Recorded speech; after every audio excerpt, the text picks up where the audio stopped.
London, and I'm talking about Sathish Kamath, who is with us. Sathish is an accomplished technology leader with experience of enabling digital transformation at large multinational corporations. He has a proven ability of balancing simplification, transformation, and innovation strategies to provide competitive advantages for the enterprise. He is performing the role of global lead enterprise architect for Mars Wrigley and Global Services business lines of Mars Inc. He is a member of the Mars Enterprise Architecture team, which was recently recognized as the winner of the 2019 Forrester and InfoWorld EA Awards for their accomplishments. So, Sathish, first of all, congratulations on such a great accomplishment for you and the team. And thank you so much for being here with us, sharing your thought leadership and sharing your practical industry leadership when it comes to intelligent automation. Thank you, Jose. And let me share my screen and hope everyone can see this. Looks good. Great. So great stuff. Thank you, Jose. Thank you to the entire team of Proqis. We've had some fantastic presenters, brilliant discussions, great presentations overall. And let me bring this home with my session now, right? So how to map the real impact of process mining on your business? Because you guess what? If you don't do this, then everything else will not see the real value that it's supposed to be showing up. So let's talk more in detail about this particular area today, and I'm happy to share my insights as we go. So I'm part of Mars, and a little bit about Mars. It's about 125,000 associates or employees. We are more than 100 years old, do business in 80 plus countries. We go across chocolates, Wrigley gum, pet food, Royal Canin, vet hospitals like Anicura, Blue Pearl, VCA, and human food, including Ben's Original and so on. So more than $10 billion brands that we represent, one of the largest privately held companies, and $35 billion plus revenue. So the key message here is Mars is big and complex, and I have been personally involved in assessing the process mining capability for Mars, inspiring our leaders to invest on the capability, drive proof of value, and also advocate this capability to a number of use cases that we have seen inside of Mars. So today's session is going to be more of experience sharing firsthand that I've gone through myself, and will be able to share and help you along your journey as well. So let's ask ourselves a question, right? So the first question is process mining part of something else? Is it a transformation strategy? Is it a digital transformation strategy? Is it a business transformation strategy? And why is it part of it? Because it's extremely important that this capability, it's a Swiss knife, and ultimately you will get a lot of revealing insights that will get jaw-dropping moments as well. But it's important that you position this for a larger outcome, something that the enterprise or the organization is keen to drive. It could be getting into a new business venture, a disruptive business model. It could be driving customer satisfaction levels. It could be going offline to online or the other way around, or it could be coming up with a new product or service for the industry. So it could be any one of the above or something completely different. But the keyword here is please ensure that process mining is part of a transformation strategy. And let's move on, right? So let's talk a little bit about the strategy itself. So why is it important that it needs to be part of a transformation strategy? Is because often the North Star has to be defined, something that the organization is challenged with, or something that the organization wants to drive moving forward. Because this is something that we either gets defined by, let's say, a goal, an industry trend, or maybe a technology trend, maybe some disruptors coming into your business model, some intermediaries coming in, the Ubers, the Airbnbs of this world. So anything is possible. So this is something that helps you define the North Star for the organization, something that holistically, collectively is geared to improving your business footprint and performance over a period of time. Communication. So I'll say it 3 times: communicate, communicate, communicate. Why? Because it helps break silos, it helps bring teams together, it's helping you drive things with purpose, and it also helps you position this particular technology in a broader spectrum.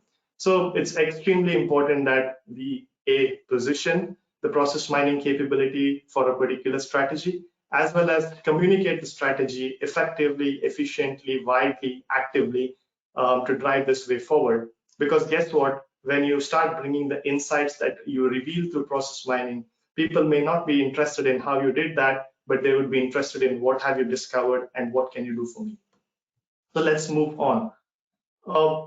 Looking at some of the key building blocks, right? So before we position the strategy, let's say we have done that, now we need to look at some mindset shifts. It's important that the organization or the teams are receptive to this mode of working.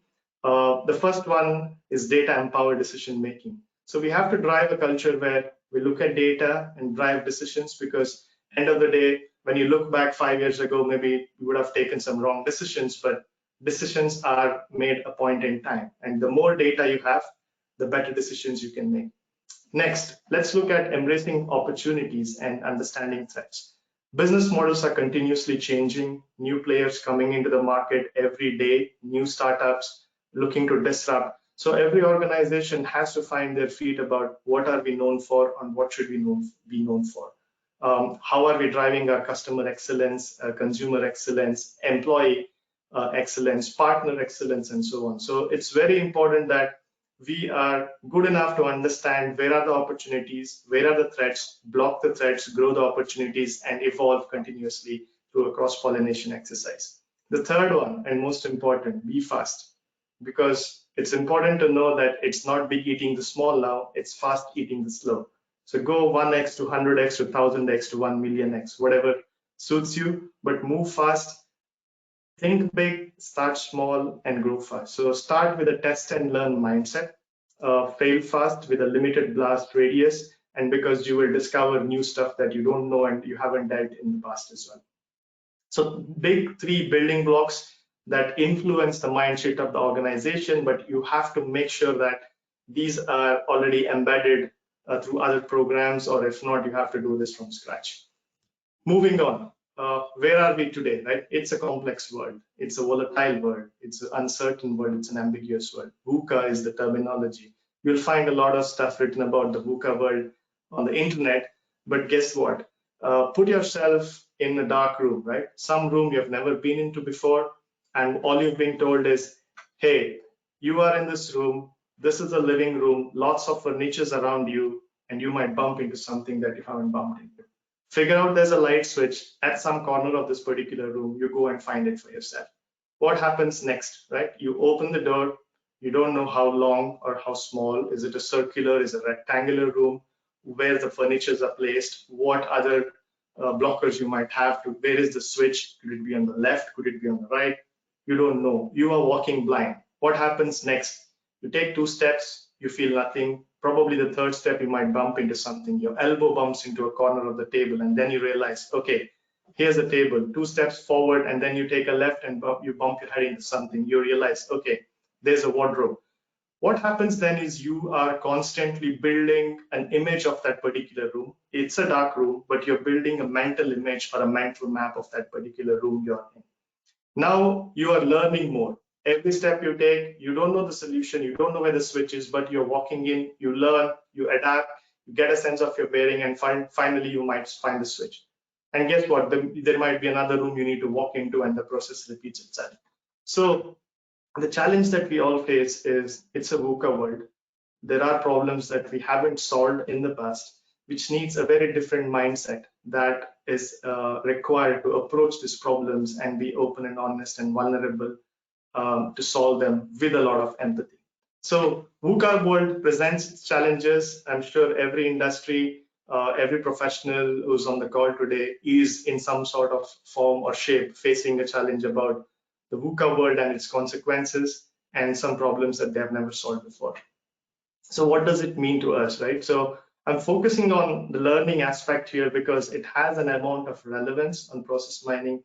I know it's not directly related, but when I talk about mindset shifts, it is important to learn, unlearn, and relearn. We face into issues that we haven't solved before, so it's important that our traditional learning techniques are complemented with newer techniques. Just like what I mentioned about how we approach through a dark room and find the switch. It's the same example. So our traditional techniques have to be complemented. Now, how do you do that, right? So let's talk about a traditional technique. Maybe I use the example of my daughter. She wanted to bring home a pet. She wanted a Labrador. So she started building some key beliefs. Why is Labrador a good pet? It's one of the intelligent breeds that we have, very family friendly, one of the pet breeds that you would like to have if you're a first time pet owner and so on. Very attached, very intelligent. That's the key belief because she wanted a Labrador. Now she started building the hypothesis. Why is it important that we have this pet at home? What can you do? Get some insights to say, what have other people enjoyed doing with their Labrador pets when it was a puppy? How did they train when it was an adult? What did you do, etc. And gather the data. And then she had a very good case presented saying that here it is, we need a Labrador pup. This is why it is important that we have them as part of the family. This is what we would call as a traditional or an exploitation technique, right? So we start with a key belief, something that we truly believe. It's a bias that we have, and we walk into a situation already or half attempting the answer and start building the momentum towards the goal that we want this to be driven out of. So key beliefs move to hypothesis, hypothesis move to insights, insights move to data, and this technique is what we call as exploitation. Now, if I put myself in a dark room analogy again, what happens? I work backwards. I have an exploration mindset because I am not making any assumptions about what my key beliefs are. I'm looking at the data, and the key skill here is observation. So be vigilant, be active, observe things inside the company, outside the company, see what the data is telling us, and go to insights. And insights, you build hypothesis, and hypothesis builds key beliefs. So I'm sure a lot of organizations have been working on their COVID-19 recovery path right now. So how is the GDP performing? What is the unemployment rate? What is the vaccination rate? What is the in lockdown restriction in that particular country? When are things opening up? When are schools starting or stopping? And so on and so forth. All of these insights are important. That helps you develop your insight, your hypothesis, and key belief, and probably define a path to recovery of how you're going to bring your business back on track or even accelerate during these difficult times. So exploitation is also useful and exploration is also useful. But what I would suggest as a key takeaway from this particular slide is that try and build the exploration mindset so that you start with data, get to insights and get to actions and define your path to move forward. So how are we doing this in Mars, right? So this is the Mars Digital Engine. The Mars Digital Engine has 3 wheels. Find the problem. The second wheel is on solve the problem, and third one is automate. So let's talk a little bit about finding the problem. And here's a great quote from Steve Jobs. You got to start with the customer experience and work backwards. So finding the problem is often underrated, I would say, or not well focused on, and that's why we put emphasis within Mars to find a problem with a tried and tested approach like design thinking. So we have a user centricity team who have been training and coaching user centricity champions who have been now expert in these particular techniques to really define the problem, but it is defined with user centricity. So user centricity is the underlying statement. If the user could be a consumer, a customer, a partner, a supplier, an employee, and it's very important that you look at it from a user point of view and define the problem. So using proven techniques like design thinking. What happens next is we look at how we solve the problem with AI, machine learning, next-gen technology, because it's very important that we understand what the data tells us and how you solve this problem, because the possibilities and the solutions are endless. Third, we automate. Why? Because we solve the problem, now we want to automate it and we move on to the next problem, because there are multiple problems to solve every day. And we do all of this using an agile approach in delivery, which is helping us move fast. So this is a nutshell of how we are driving digital transformation within Mars and what we would probably call as a Mars Digital Engine. So let's move on and talk about what do we do with the data, right? So there are 2 sets of data that I broadly classify. I would call one set as an external data. These are the data sets that you probably will get from your suppliers, your customers, your consumers, weather, other avenues of getting external data from market, mostly paid and sometimes not paid, but these are the data sets that you can get externally to help you drive value from data and analytics.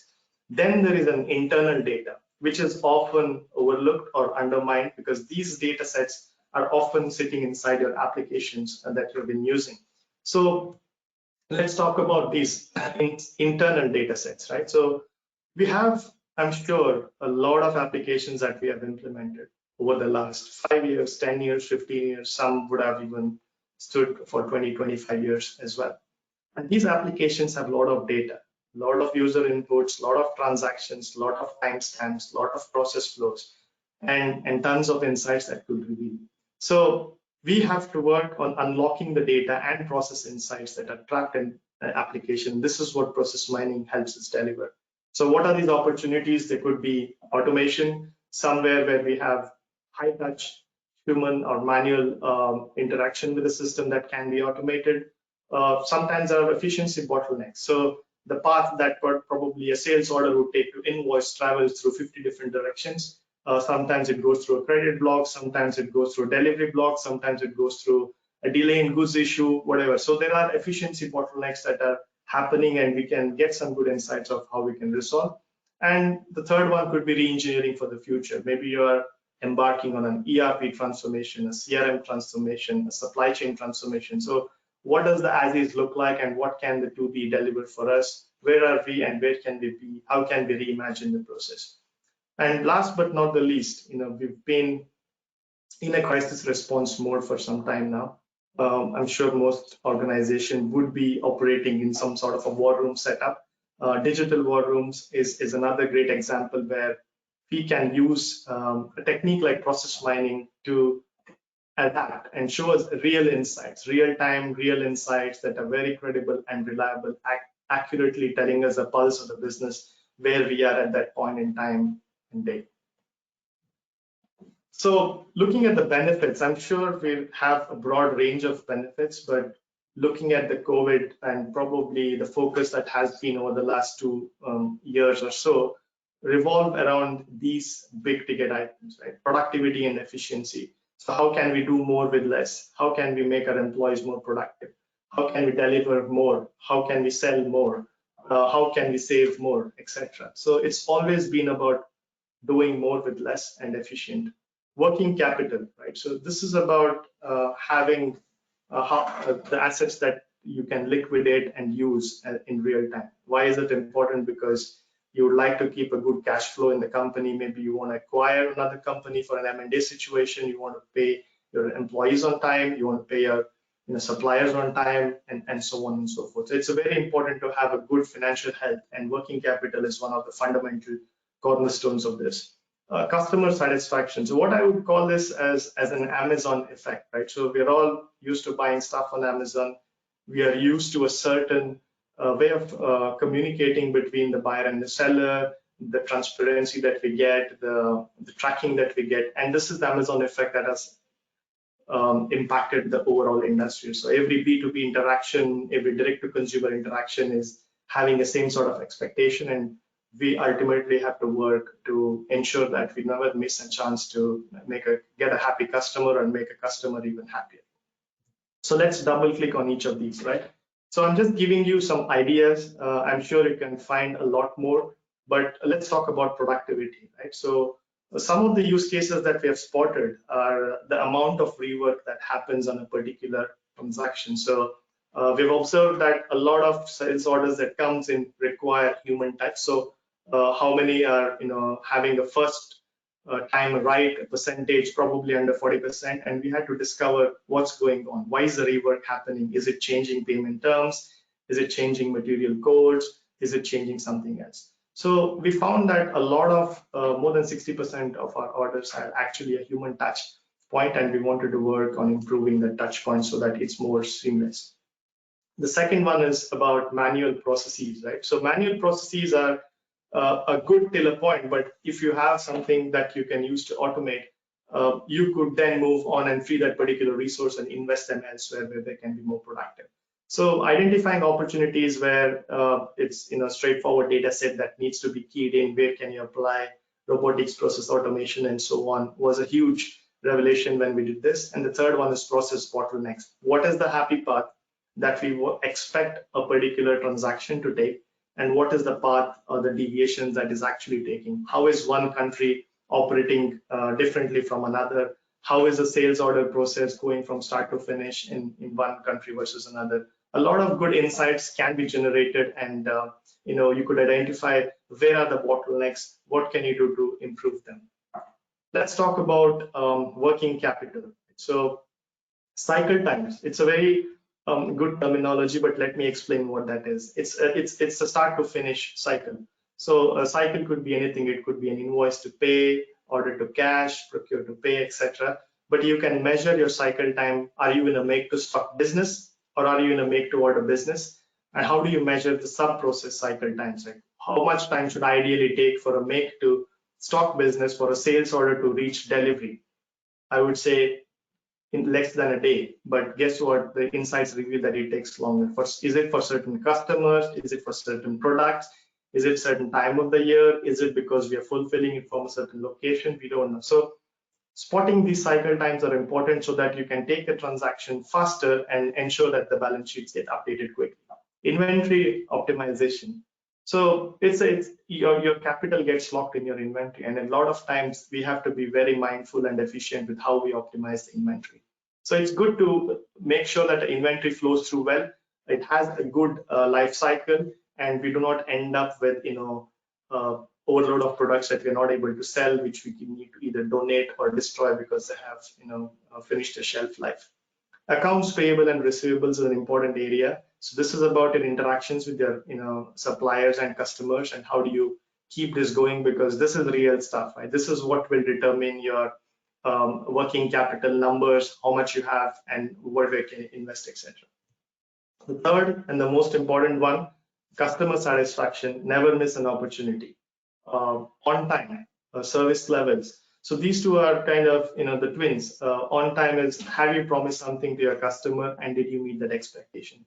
How well are you keeping the service levels? Did you promise 100 cases and only deliver 90? Did you tell the customer a day before to say, hey, your shipment is not coming, you will be 5 days late? So how are we keeping up with this particular momentum? Extremely important.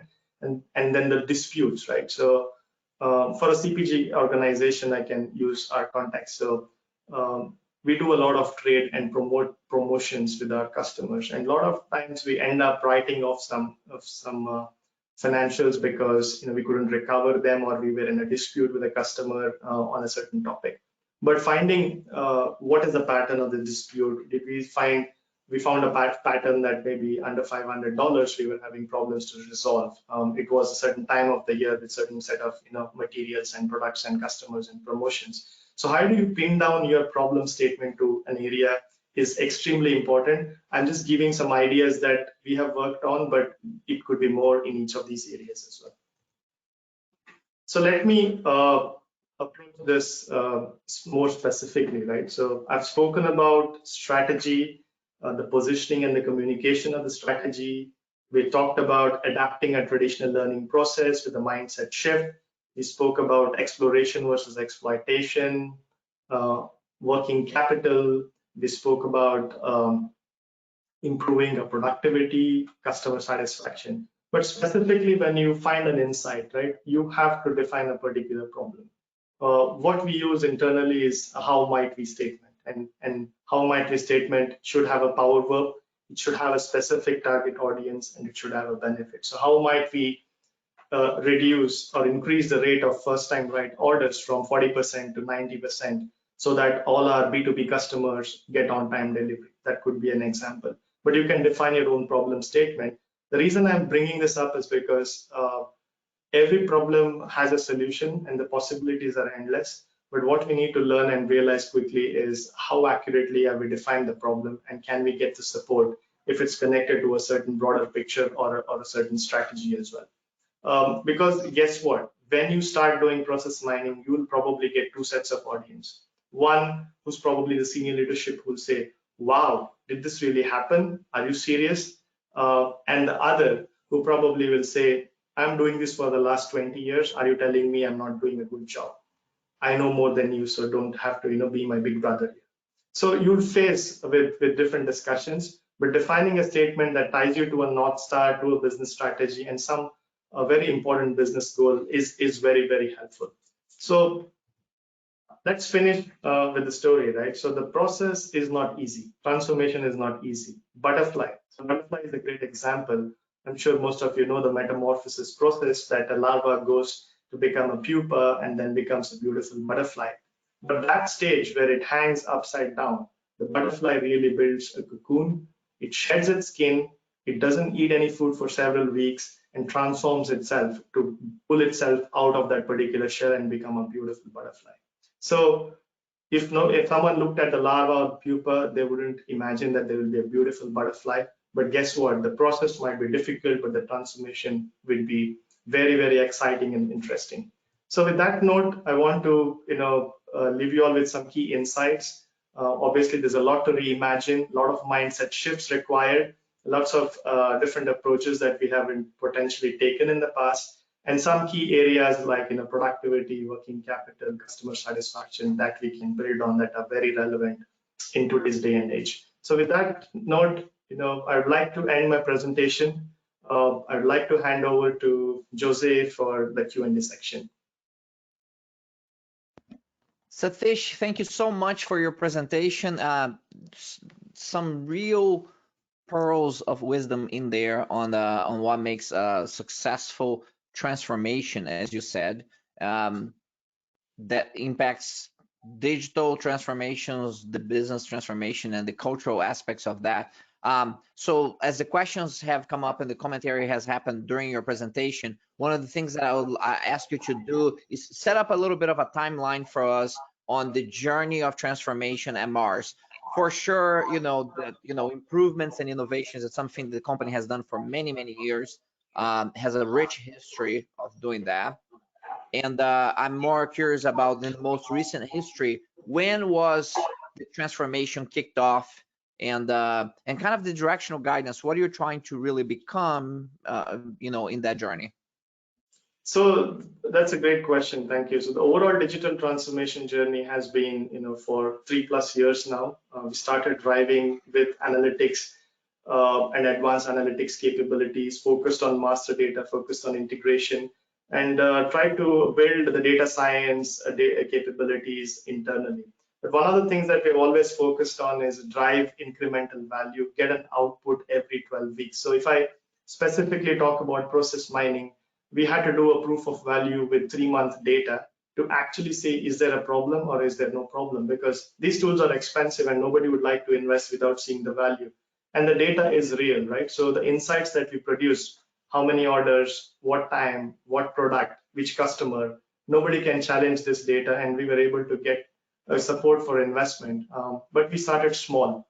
The next 3 months, we sort of implemented the product on-prem and try to drive value from 3 different use cases. And then we quickly realized that, hey, this capability is here to stay because it's a horizontal capability. Finance use cases, supply use cases, order to cash use cases are here. And we quickly adapted shared services folks to reflect on it, because it's a very important tool for them to understand the process and the efficiency. And then after bedding down the tool for about 6 months, we pivoted into a SaaS deployment of the same tool because we wanted to go faster. So I would say that the product is probably been there for 2 years now, almost, and we've done several use cases, and we're still seeing those jaw drop moments. But our concept has always been do a proof of value, do a 12-week MVP, discover new insights, and iterate along the way.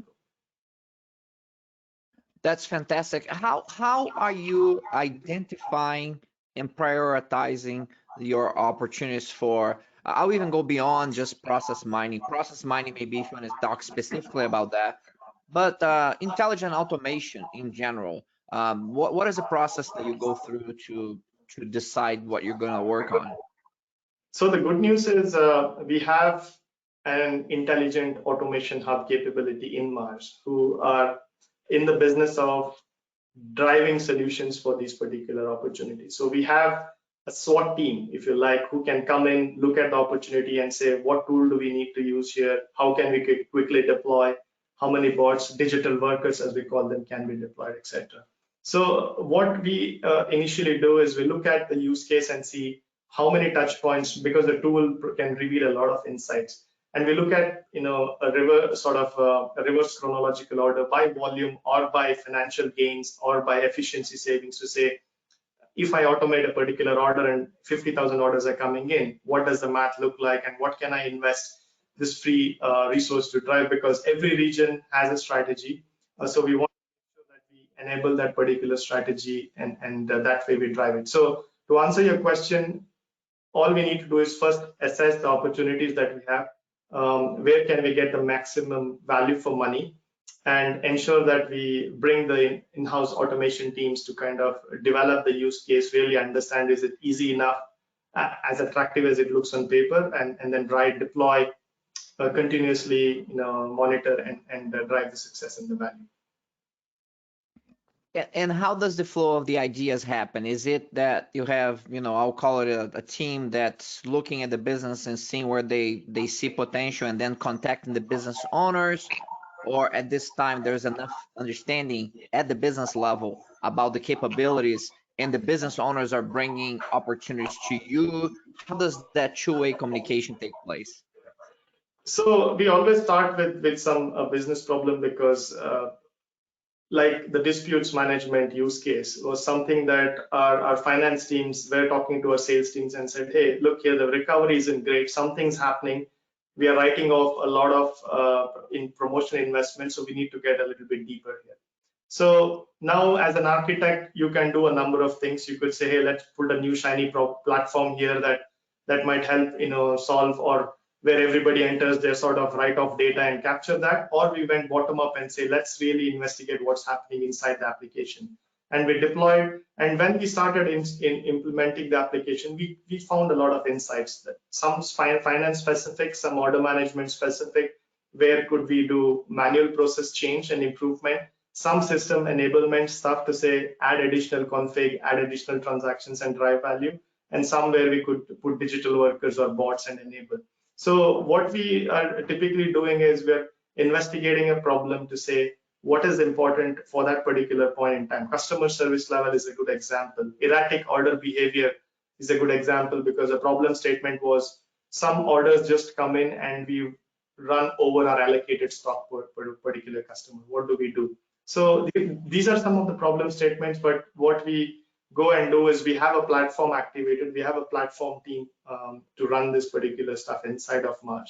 And we go a little bit sideways, because digital transformation happens when you join the dots across. So if you stick to finance, if you stick to sales, if you stick to supply chain, you'll probably not solve the holistic problem.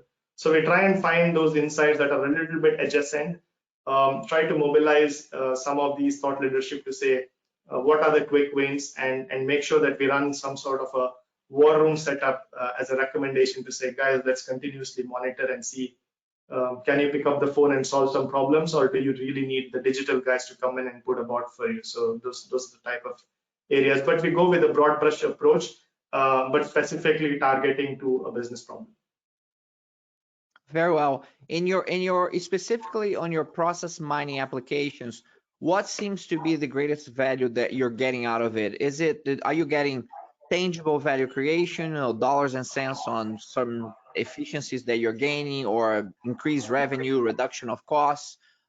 Is compliance and quality areas that also are useful for process mining? Without divulging the specifics of the company, of course, I'm curious about what you have found to be the biggest areas of opportunity for process mining. So, I mean, process mining itself will not deliver any value to the organization. It is what do you do with the insights that delivers value. So it might reveal to us saying that, hey, 80% of your orders that come through go into a delivery block, and it stays there for at least 15 days. Go find out what's happening. It will reveal as an insight. And then we start diving deeper to say, why is this a problem? Is this because the customer is sending us an incorrect material code, or is it because they have ordered a quantity that we did not anticipate they ordered, or can we not fulfill from this warehouse or that? There are a few discussions that we go deeper into, but the point is the value is realized when an action is taken, and our goal is to stay with a particular problem statement, because we then have a group to go back into to provoke them to say, hey, why is this happening? Did you know? And we have a lot of jaw-dropping moments to say, I never knew this was happening. I assumed that that team was already driving this stuff. And we are using ourselves as a kind of a mediator to connect the dots and drive value. So often what happens is, if you have a strong tiger team that's been set up to drive a business problem or a challenge, the insights that you take get action quickly. And sometimes if you do not have that set up, then it sort of goes slower. So the idea is make sure that you're specific enough with your how might we statements, because you have to be very I would say qualitative and quantitative. The good news is nobody can challenge the data, because this is real stuff. This is what we are doing every day. So if someone says 400,000 orders didn't come in the last 3 months, I can say, guess what? Let's double click and find out, right? So specifically the CFOs, the supply chain leaders, they are real people, right? They want to see real stuff. So the good news is you're advocating based on real data and insights. However, you might know the answers to some problems and you might not know the answers to some problems. But the value comes when we implement some actions, and the cycle repeats, right? We implement some actions. The process mining is a real-time monitor again for you to say, I did this last 2 weeks. Has something moved? Has the needle changed? Is the cash flowing better? Is it getting stuck? And so you can continuously monitor through process mining to say, are you heading down the right direction, or do you need to do something else? So you can use it as your reflection, or your showing a mirror to yourself. But as such, the tool will show you insights and opportunities, sometimes prompt you with some AI intelligence to say, hey, why don't you talk to this customer? You spotted a problem here, but it is us who have to take the actions and drive value to realization. Very good insights. Appreciate that. Another question that has emerged, and more of a theme that has emerged on the questions, has to do with the digital transformation journey itself. There are a couple parts to this. One part is a bit more technical. As an enterprise architect in the organization, what are some of the things that maybe you're excited about in terms of potential? Not just process mining, but really any technologies that you may be excited about, or maybe it's not even a technology, it's just maybe some basic blocking and tackling that you think that needs to happen. What is at top of your mind as a leader for enterprise architecture right now in this stage of your journey? So it's important that we drive our strategies across 3 key areas. What I would call them as it's simplification, transformation, and innovation. As an enterprise architect, we ensure that our team travels along all these paths at equal speed, right? Because what happens is, in simplification, we talk about getting rid of legacy technologies, technology debt, Lotus nodes, mainframes, you name it, right? They will all be hanging there from several years. That will become a blocker when you deploy a new platform or a new transformation agenda. So we've done a lot of bottom-up assessments. We're looking at our open source repository, mobile apps, defining standards. So because there are a lot of stuff that can be bolted onto the simplification agenda, so it's important that someone looks at it, because these are not cool financially attractive stuff for you to kind of advocate. So it's important we become the ambassadors to drive these topics from bottom up. The second track is transformation. This generally comes in from what I would say a business priority, a business goal, an industry trend. Amazon moving from online to offline with their shops, offline shops moving to online. Everything is happening. So the direction is changing, and most often our business leaders will define what is your organization doing and what do we need to do from a mission and a vision statement. And therefore transformation topics can come in. It could be, hey, let's transform our enterprise end-to-end planning, demand sensing, supply chain transformation. It could be digital twin inside your factory, improve your manufacturing. It could be anything, right? So transformation agenda generally is a top-down, but we have to be mindful about picking the best technology that's fit for purpose, because it's a minefield out there. So where do you invest? What will fit your enterprise? Are you commercially astute to understand the implications? Is this value for money? What are other customers doing? And best thing to do is have a phone on a friend, right? You have friends in the industry, find out from real experiences to know what's going on. Third one is innovation. These are little stars that sit around. So Treat Town app is a good example. When Halloween happened in the US, the restrictions were applied, and how do you drive Halloween without having your traditional approach of knocking on the door, doing a trick or treat, getting candies, chocolates, whatever. So we quickly developed an app that had the same avatar effect. You could put your house up there to say, hey, I'm ready for trick or treat. You could sign your kids online and do all of that kind of stuff. Redeem the points that you get for real chocolates. So we had to sort out the whole supply chain and drive these type of innovations because we wanted to convert this physical moment into digital. And there are several such examples, right? How did we enable pet parents to talk to our vets through digital using a Teams API that we had to enable so that the collaboration happened from the comfort of their home, but their anxiety kind of settles down because they have somebody to talk to who knows more than them. We have WhatsApp ordering for our retail store owners. We did in some of our developing markets like India and so on. So tons of these opportunities, but innovation. So always be vigilant about what is that cherry that you can add on top of your cake that makes it more exciting. Can we do it in 3 months and deliver the incremental value so that if it fails, you stop there. If it's successful, you scale. So in summary, what I'm excited about is, being in the world of digital transformation, you become the glue for the business. You have the data to use to your advantage, which probably others don't. And you have as an enterprise architect, you will have the ability to go across organization and influence the direction that we want to take. But make sure that we focus on simplification, transformation, and innovation, because if the boat tails on one side, then you lose the balance on the others. What a great response and insights. So many different levels, Sathish, you have just shared. I want to ask another one that I think is a question that's on a lot of people's minds who are participating. You have won an award for what you and your team has done in terms of enterprise architecture, digital transformation, which is fantastic. So you have a great team there with you. The question is, what are you looking for to be in your team, and what are the skill sets, not specifically to your team, honestly, it's about a good enterprise architecture leader, the digital transformation leader. What are the kind of hard and soft skill sets you think that create real value for organizations if you can find individuals who have these traits, who have the skill sets? Right.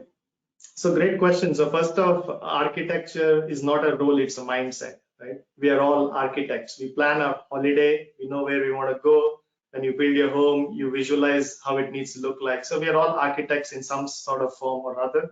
Some people aspire to be more in that zone because that gets them out of the bed every day. So first off, architect is a mindset. So I think we need to first ask ourselves, can we visualize something that doesn't exist today? And can we communicate that story to everyone else who doesn't see what it is? So that's the first and most important, I would say, fundamental DNA that we expect someone to have, that mindset.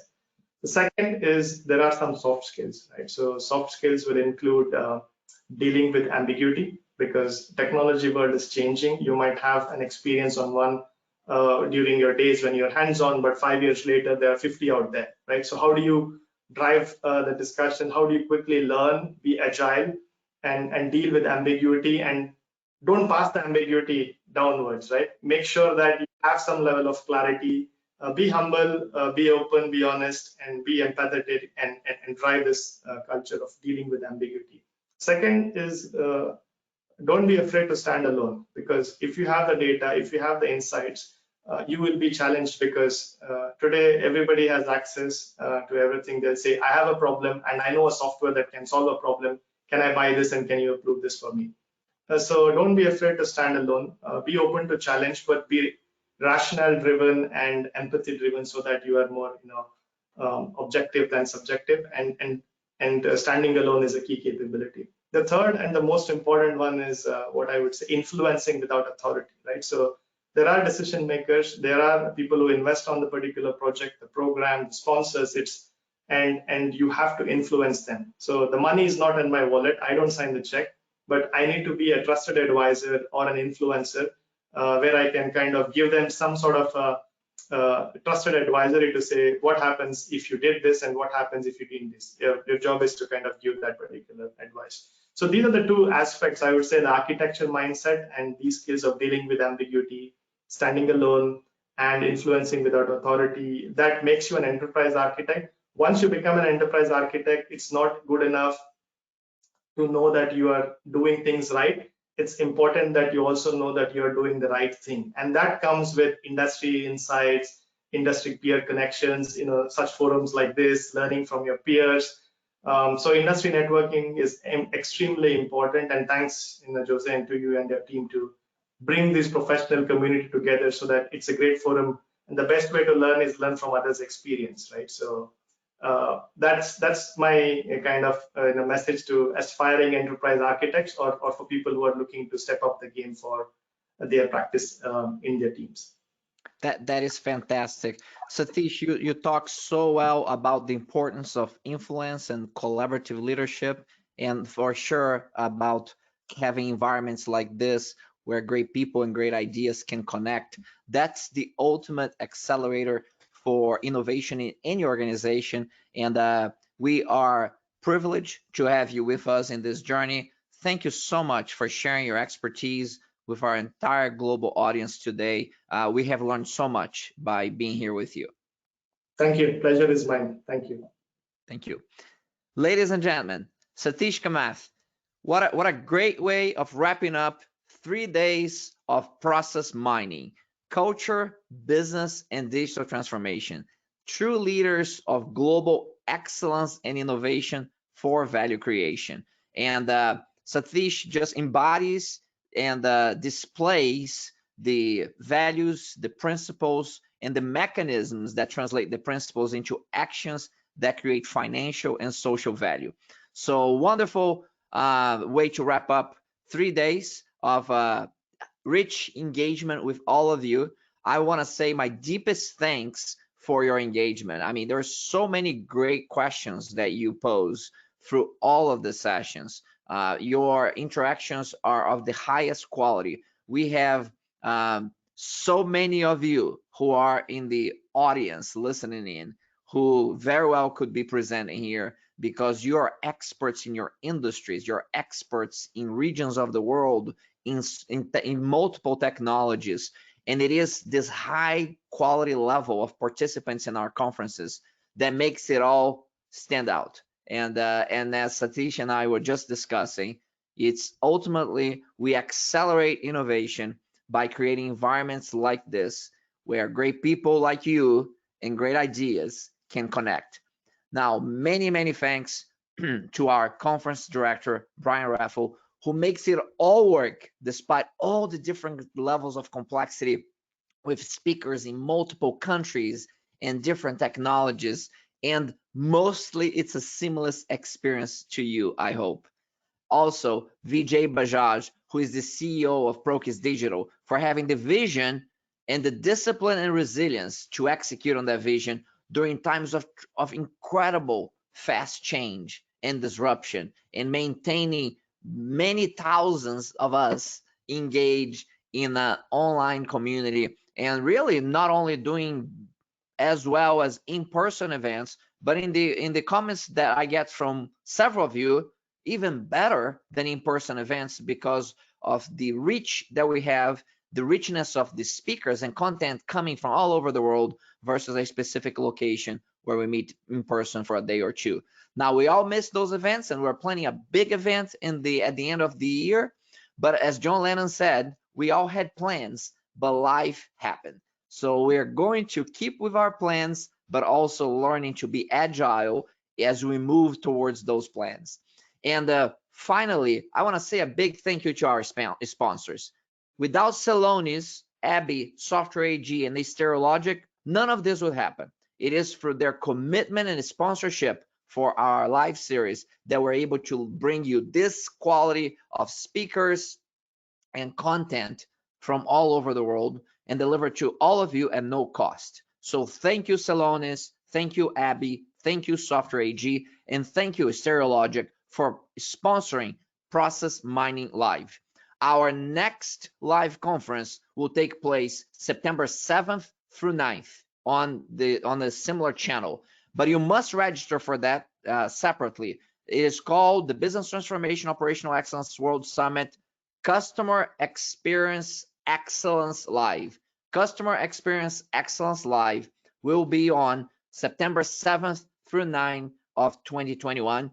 Make sure that you register for that, because the registration for this conference does not automatically transfer to the next conference.